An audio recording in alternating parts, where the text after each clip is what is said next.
Hey all, this is Vidhan Agrawal, CD 2020 99.99 percentile and AIR 11.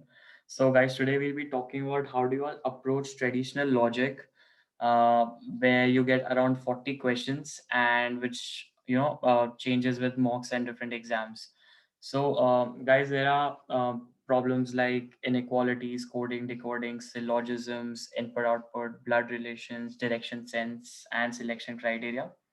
So uh, there are tough questions, there are easy questions of these topics, but ideally you should attempt all of these questions because these are very scoring. So there are two ways in which you can attempt this LR sections. You can either mark all the puzzles for later section, later time, and go with the traditional logic, or you can do what I used to do. I used to go with the flow. So whenever I see an easy problem, I solve it then and there, be it puzzle, be it traditional logic. So that gives me confidence, and I like it when I see all those green blocks. So that gives me confidence. So what you all can do is, again, it's your choice, you can choose any of those two methods. So talking about the traditional logic, so inequalities is always the easier ones. There I have never seen a tough question on inequalities. Just have to write that in one line and you can always see the answer then and there. Talking about coding, decoding, so there are tough ones, there are easy ones. So if you're able to decode the code in a few seconds, you attempt that questions, or else you just move on to the next one. Talking about input output, again, you can give a minute or two to decode the problem. If not, just move on to the next one.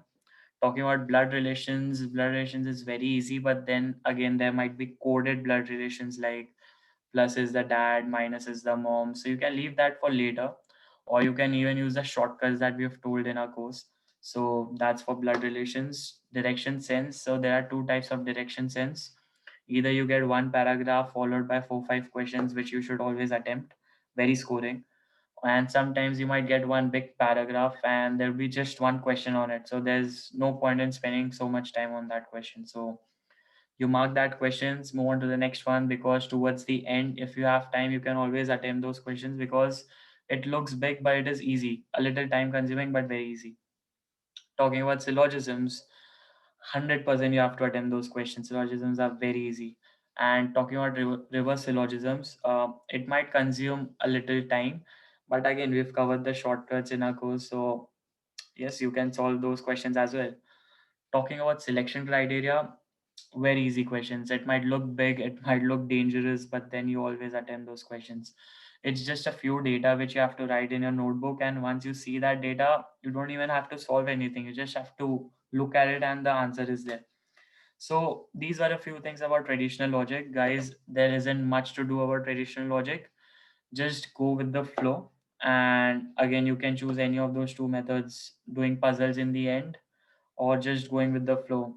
I found going with the flow more comfortable, and you can choose whatever you feel like. You can attempt using both the methods in different mocks and see which suits you the best.